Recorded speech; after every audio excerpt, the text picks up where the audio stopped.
예, 제가 아까 광고 시간에 광고를 못 했는데요. 우리 안순옥 권사님 잠언 필사 완료하셨습니다. 축하드리고요. 다음 책이 또 기다리고 있습니다. 우리 다른 성도님들도 열심으로 같이 동참해 주시면 좋겠습니다.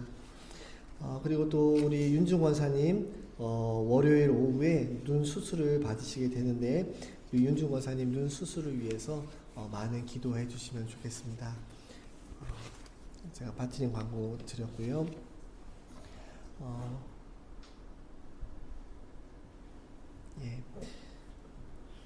제가 아주 오래전에 초등학교 때 텔레비전에서 즐겨보던 프로그램이 있었습니다. 우리 성도님들 어린 시절 한국에 계실 때 즐겨보던 TV 프로그램이 다 있으셨으리라고 믿습니다. 어떤 프로그램 자주 보셨나요? 타잔 자주 보셨습니까? 은하철도 999. 예, 또 어떤 거 자주 보셨나요? 뭐 어떤 분은 뭐 전설의 고향 뭐 그런 것도 자주 보신 분도 계시고, 저는 초등학교 때 그 암행어사 박문수 프로그램을 참 즐겨봤습니다. 제가 언젠가 설교 시간에도 얘기한 적이 있었던 것 같은데, 이제 정확히 기억은 나진 않지만 그 매 회차마다 탐관오리가 있습니다. 아주 못된 사또들이 등장하고, 이 못된 사또들이 백성들을 괴롭히고 수탈하고 아주 못살게 구는 그런 탐관오리들이 나옵니다. 그리고 이제 그 암행어사 박문수는 이제 아주 허름한 옷을, 양반의 아주 허름한 옷을 입고 하인과 함께 이제 같이 길을 떠나는데, 이제 거지처럼 그런 행색을 하고서 이 탐관오리가 어떤 일을, 나쁜 일을 하나 이렇게 자료들을 보고 조사를 합니다.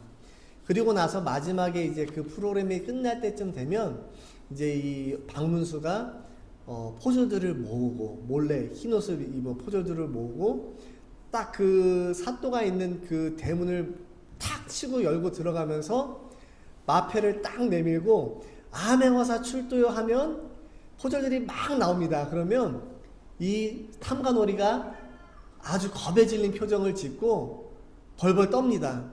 그리고 나서 이제 오라에 묶여서 이제 벌을 받는 내용으로 이렇게 매 회가 끝났던 것으로 기억이 납니다. 아마 제 기억이 정확하지 않아서 뭐 약간 틀린 부분도 있습니다만, 제가 어릴 때 그 모습을 보면서 나도 저런 사람이 되었으면 좋겠다라는 생각을 해본 적이 있습니다. 학교 앞에 이렇게 문방구에 가면 이렇게 동그란 플라스틱으로 만든 그 마패 모양의 그 이렇게 동그란 그 물건을 파는 것이 있었는데, 아이들이 이제 그 마패를 종종 사서 이렇게 흉내를 내는 그런 아이들도 있었던 것으로 기억이 납니다. 오늘날에도 이런 암행어사가 있으면 어떻게 될까요?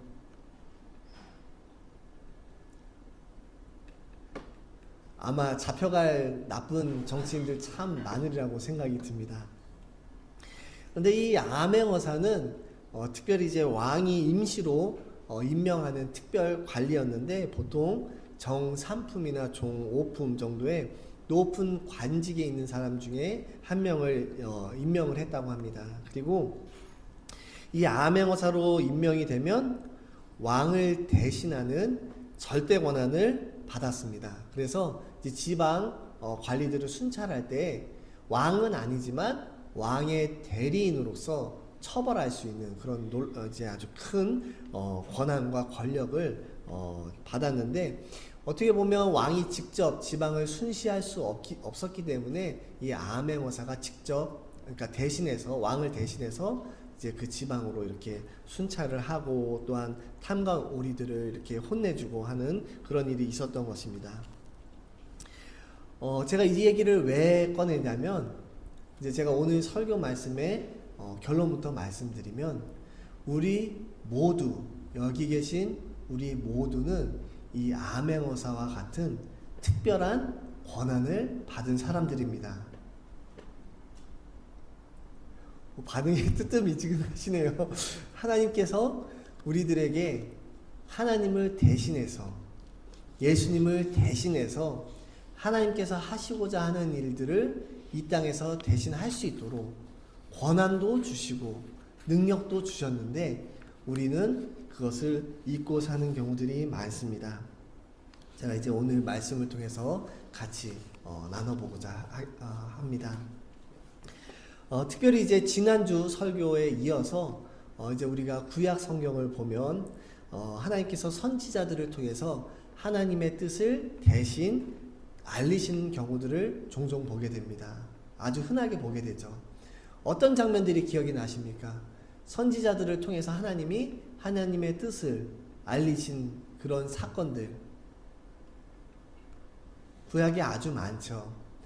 그런데 이제 저도 이제 찾아보니까 참 많은데 대표적인 사건 중에 하나를 제가 이제 꼽자면 사무엘하 12장 1절에 이렇게 기록이 되어 있습니다.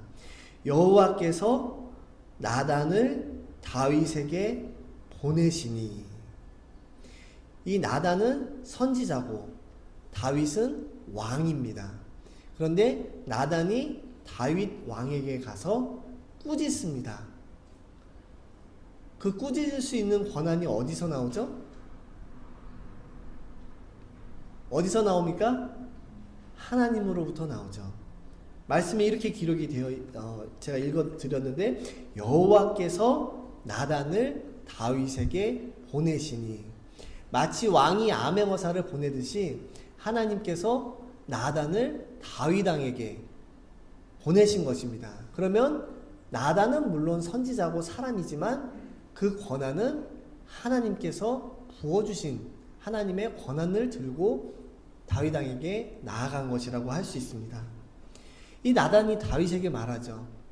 두 사람이 있는데 한 명은 아주 부자라서 양과 소도 많고, 한 명은 너무 가난하고 아주 아끼는 어린 암양 한 마리 정도밖에 가진 것이 없는데, 이 암양을 얼마나 사랑하면 같이 먹고 자고 할 정도로 그렇게 그 암양을 아끼고 가족처럼 그렇게 키우고 애지중지 그렇게 키웠는데, 어느 날 이 부잣집에 행인이 방문을 했습니다.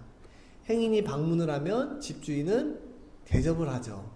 그런데 양과 소를 아주 많이 가지고 있는 이 부자가 자기 것을 가져다가 베풀기가 아까우니까 어떻게 합니까? 이 가난한 사람이 그렇게 애지중지 여기는 그 어린 암양을 뺏어다가 그것으로 행인을 대접을 합니다. 이 이야기를 나단이 다윗에게 말을 하니까, 전달을 하니까 다윗이 뭐라고 얘기를 하죠? 아주 나쁜 놈이고 처벌을 받아야 할 놈이고, 내가 정말로 여호와의 살아계심을 두고 맹세하는데 이 놈은 마땅히 죽어야 할 놈이다 라고 이렇게 얘기를 하고, 또 네 배는 갚아줘야 된다 라고까지 얘기를 했는데, 나단이 거기다 대고 그 면전에서 당신이 바로 그 부자와 같은 사람입니다 라고 말을 합니다. 다윗의 마음이 어땠을까요? 너무나도 창피하고 수치스러운 마음이 들었죠. 왜냐하면 자신에게 너무나도 충직한 장수 우리아를 전쟁터에서 죽게 했는데, 그것이 바로 그의 아내 바세바를 빼앗기 위해서, 어떻게 보면 이미 범했지만 그 죄를 가리기 위해서 우리아를 그렇게 죽게 만들었는데, 그 죄가 이 부자의 죄보다도 어떻게 보면 더 심하면 심했지 덜한 죄는 아니었을 것입니다. 이 말을 나단이 했지만 실제로 이 말을 한 사람은 누구죠? 실제로 이 나단의 말을 전하게 하신 이는 바로 하나님이십니다. 그래서 다윗이 하나님 앞에 바로 회개의 기도를 합니다. 나단은 하나님께서 보낸 선지자였기 때문에 그냥 평범한 사람이 아니라 하나님의 권한을 가지고 왕 앞에 선 영적인 아멘어사와 같은 사람이었던 것입니다. 하나님께서 후에도 선지자들을 계속 보내셨습니다. 제가 이제 지난주에도 말씀을 전했지만 계속 선지자들을 보냈는데 왕들이 그 말을 듣지 않았습니다. 왕들이 말을 듣지 않고 계속 우상 숭배하고 계속 약한 백성들을 억압하고 약탈을 했습니다. 그 죄악이 하늘을 찔렀습니다. 목자가 목자의 역할을 한 것이 아니라 목자가 강도의 역할을 했던 것입니다. 결국 하나님의 아들 독생자 예수께서 이 땅에 친히 오셨습니다. 선한 목자로 이 땅에 오셨습니다. 그들이 예수님을 환영하고 또한 그 말씀에 순종했습니까? 그렇지 않았습니다. 오히려 예수님을 십자가에 못 박아 죽게 했습니다. 마태복음 21장 33절을 보시면 예수님이 이것을 비유로 말씀하셨습니다. 어떤 비유로 말씀하셨냐면 어떤 사람이 땅을 포도원으로 만들고 이 포도원에 농부들이 와서 경작을 하게 만듭니다. 그리고 이 포도원 주인은 해외로 떠났습니다. 해외로 떠났는데 이제 경작할 때가 되어서 이 소장농들에게 소출의 일부를 세금으로 걷어야 되는데 종들을 보냈습니다. 그랬더니 이 종들은 누구죠? 이 땅 주인의 대리인들입니다. 비록 이 포도원 주인의 종으로서 농부들에게 왔지만 이 땅 주인의 권한을 가지고 온 것입니다. 소출을 거두러 왔는데 농부들이 그 종들을, 땅 주인의 종들을 때렸습니다. 돌에 던지고 맞아 죽게 했습니다. 그랬더니 이 땅 주인이 어떻게 했죠? 더 많은 종들을 보냈습니다. 그랬더니 이 농부들이 그들을 또 때리고 돌 던지고 또 죽게 했습니다. 이 땅 주인이 어떤 마음이 들었죠? 이거 봐라. 내 대리인으로 종들을 보냈는데 때리고 돌을 던지고 죽이네. 내 아들이 가면 어떻게 나오는지 한번 봐야 되겠다 하고 아들을 보냈습니다. 그랬더니 이 농부들이 이 땅 주인의 아들의 그 놀라운 권한을 보고 얼른 땅의 소출을 주인에게 보냈습니까? 아닙니다. 이 아들은 그 땅을 유산으로 물려받을 그 장자이니 이 아들을 죽여서 우리가 그 땅을 갖자라고 얘기를 했습니다. 그래서 그 땅 주인이 보낸 그 아들을 죽이게 되었습니다. 그러면 이 땅 주인은 어떻게 됐죠? 우리 성도님들이 땅 주인이면 어떻게 하시겠습니까?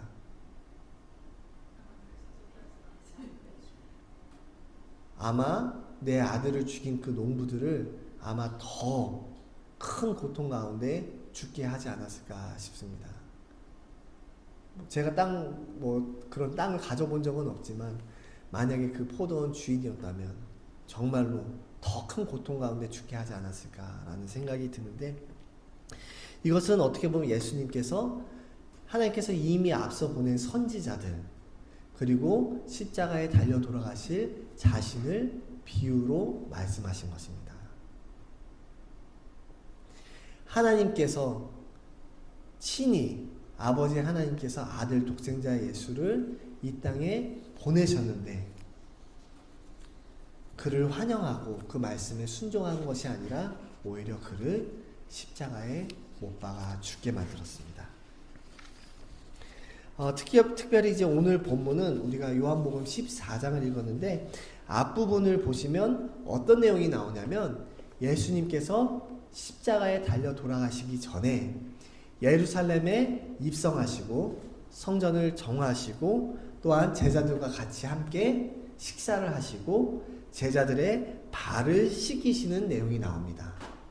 그리고 자신이 십자가에 달려 돌아가실 것을 미리 앞서서 예견을 하셨습니다.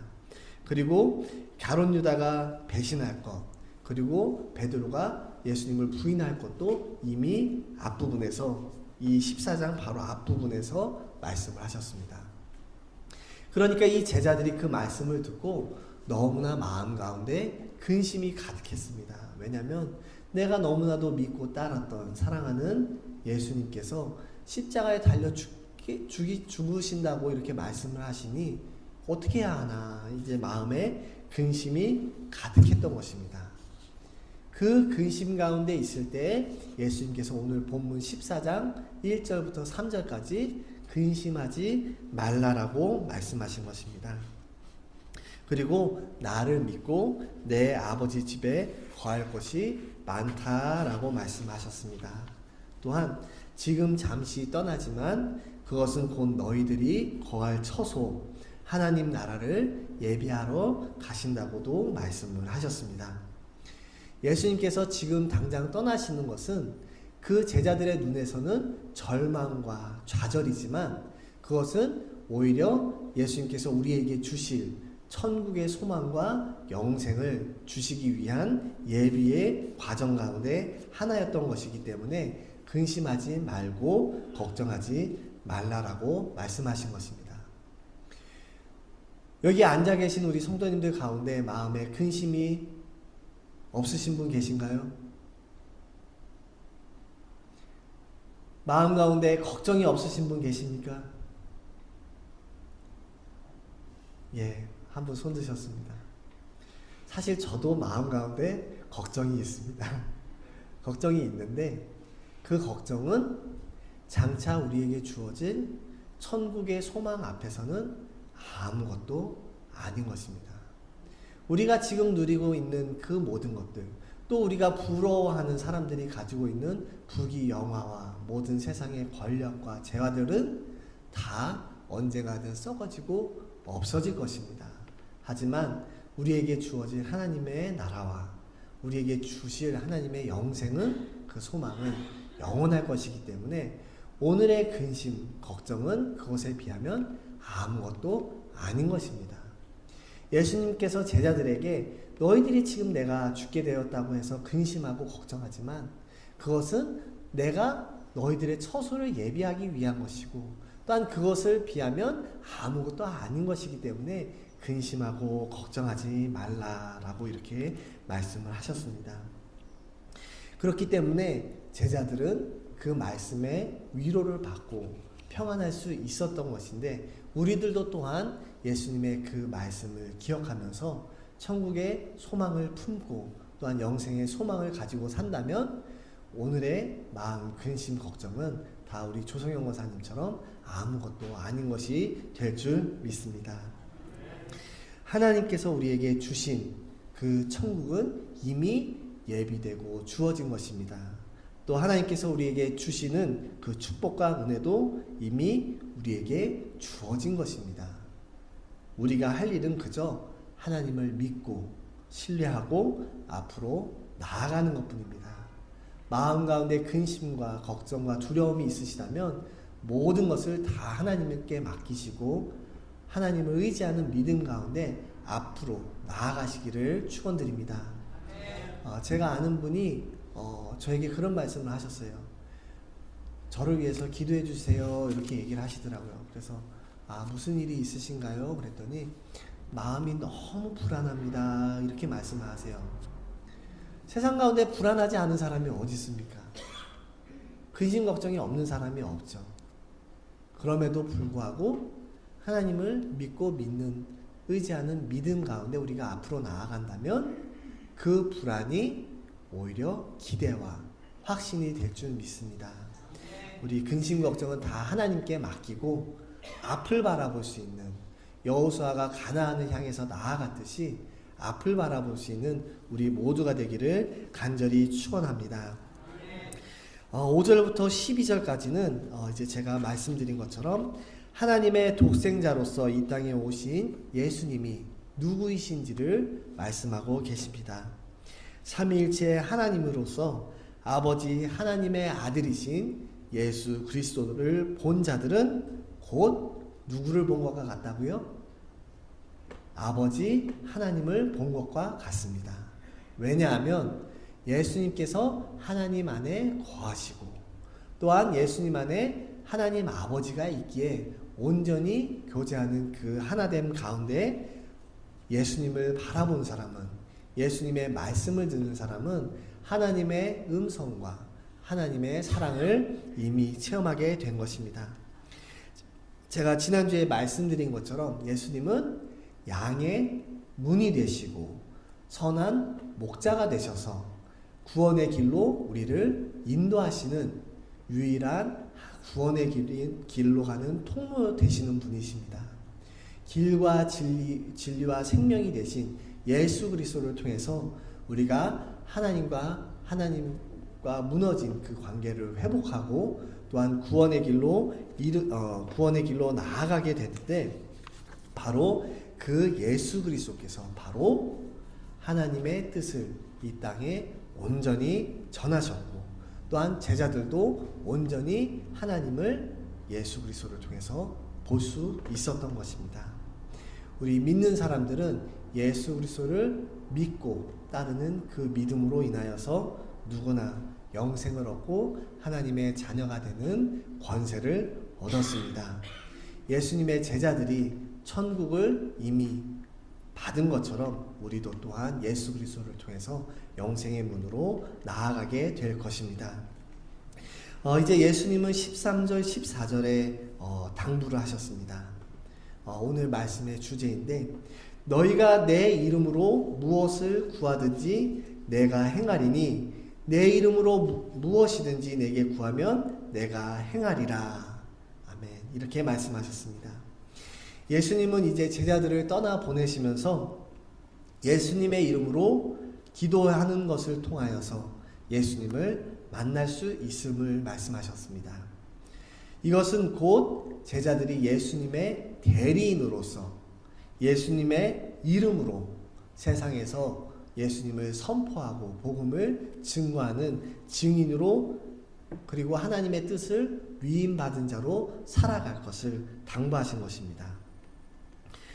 특별히 여기서 이제 예수님의 이름으로라는 것을 저는 두 가지를 생각을 해봅니다. 첫째로는 예수님의 이름으로라고 할 때는 예수님의 뜻에 합당한 기도가 되어야 한다는 것입니다.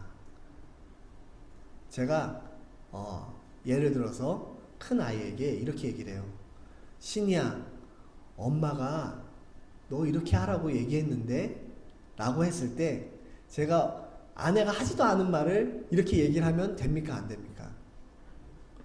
안 되죠. 거짓말하는 거죠. 제가 거짓말하는 거죠. 왜냐하면 아내를 팔아서 아이에게 훈계를 하는 것이기 때문에 그것은 거짓말하는 것입니다. 마찬가지로 우리가 예수님의 이름으로 기도를 한다고 할 때는 예수님의 그 말씀에 의지해서 그 말씀의 뜻에 합당한 기도를 해야 하는데, 예수님의 이름으로 기도는 하지만 내가 원하는 것을 한다라고 한다면 그것은 예수님의 이름을 팔아서 내가 하고 싶은 것을 말하는 것이죠. 제가 기도를 합니다.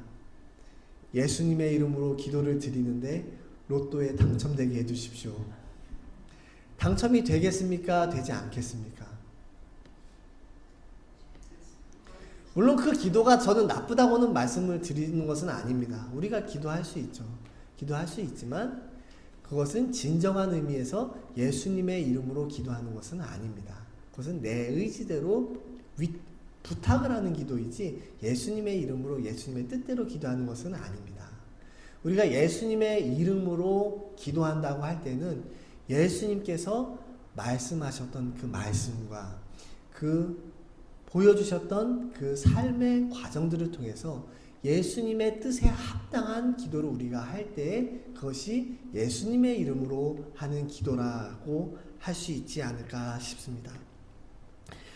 예수님께서 원하시는 일을 예수님의 이름으로 구할 때 예수님은 반드시 그 일을 이루신다라고 오늘 본문의 말씀을 통해서 약속하셨습니다.